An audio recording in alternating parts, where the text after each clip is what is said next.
بسم اللہ الرحمن الرحیم۔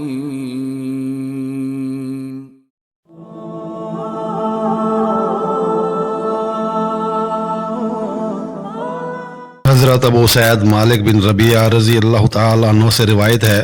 انہوں نے فرمایا ہم لوگ نبی صلی اللہ علیہ وآلہ وسلم کی خدمت میں حاضر تھے کہ قبیلہ بنو سلمہ کا ایک آدمی آیا اور عرض کیا، اے اللہ کے رسول، کیا میرے والدین سے حسن سلوک کی کوئی صورت باقی ہے جس کے ذریعے سے ان کی وفات کے بعد میں ان سے نیکی کر سکوں؟ آپ صلی اللہ علیہ وآلہ وسلم نے فرمایا،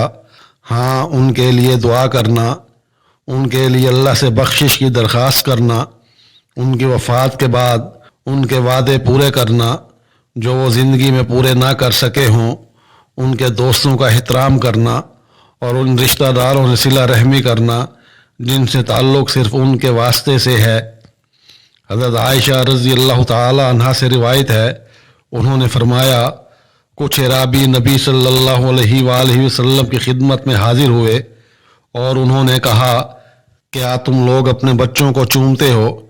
صحابہ رضی اللہ عنہم نے کہا، ہاں۔ انہوں نے کہا، لیکن قسم ہے اللہ کی،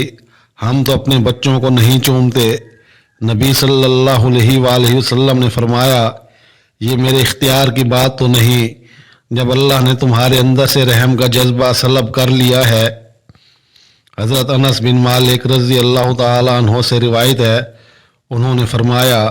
نبی صلی اللہ علیہ وآلہ وسلم کے پاس دو آدمیوں کو چھینک آئی تو آپ صلی اللہ علیہ وآلہ وسلم نے ایک کو دعا دی اور دوسرے کو نہ دی۔ عرض کیا گیا، اے اللہ کے رسول صلی اللہ علیہ وآلہ وسلم، آپ صلی اللہ علیہ وآلہ وسلم کے پاس دو آدمیوں کو چھینک آئی تو آپ نے ایک کو دعا دی اور دوسرے کو دعا نہیں دی، اس کی کیا وجہ ہے؟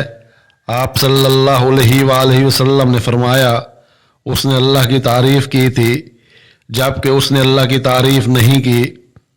حضرت ابو درداء رضی اللہ تعالی عنہ سے روایت ہے،